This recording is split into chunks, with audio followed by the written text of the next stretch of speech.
நாளைக்கு மாநாடு போடுறேன், மதங்களை விடு மரங்களை நடுன்னு.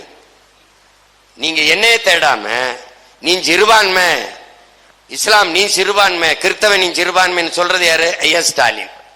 ஸ்டாலின் ஐயா எதை வச்சு உங்களை சிறுபான்மைன்னு சொல்றாரு? நீங்க என்ன கேட்கணும்? நீங்க யாருங்க ஐயான்னு கேட்டிருக்கணும். யாராவது கேட்டீங்களா? இங்க இருக்க ஒரு கிறிஸ்தவன், ஒரு இஸ்லாமிய யாராவது நீங்க யாருங்கயா? நாங்க சிறுபான்மையாயி நீங்க சிறுபான்மையா பெரும்பான்மையா? நீங்கள் சிறுபான்மை அப்படின்னா நான் பெரும்பான்மை. நான் எதுல பெரும்பான்மை? எதுல பெரும்பான்மை? மொழி இனத்திலையா மதத்திலையா? மதத்தால நான் இந்து, நான் பெரும்பான்மை என்ற எண்ணத்தில் தான் அவர் உங்களை சிறுபான்மைங்கிறார். அப்ப நான் இந்து என்ற எண்ணத்தில் இருக்கிற நான் எப்படி மதவாதத்துக்கு எதிரானவன்? யாராவது சொல்லு, எப்படி எதிரானவன்? தேர்தல் வரும்போது எங்க கட்சியில் 90 விழுக்காடு இந்துக்கள் தான் என்று சொன்னது சீமானா ஸ்டாலினா?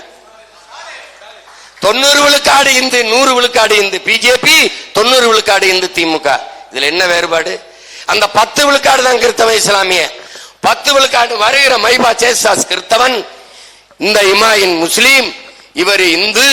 அப்படி வருகிற மனிதனை நீ மானுடனா பார்க்காம அவனை மதத்தாலேயே நீ பார்த்துக்கிட்டு இருந்திருக்கா, நீ எவ்வளவு பெரிய அயோக்கிய பைய, எவ்வளவு பெரிய திருட்டு பைய. நீ என்ன பேசுன? திராவிடம், முற்போக்கு, பகுத்தறிவு, சீர்திருத்தம். இதான் சீர்திருத்தமா?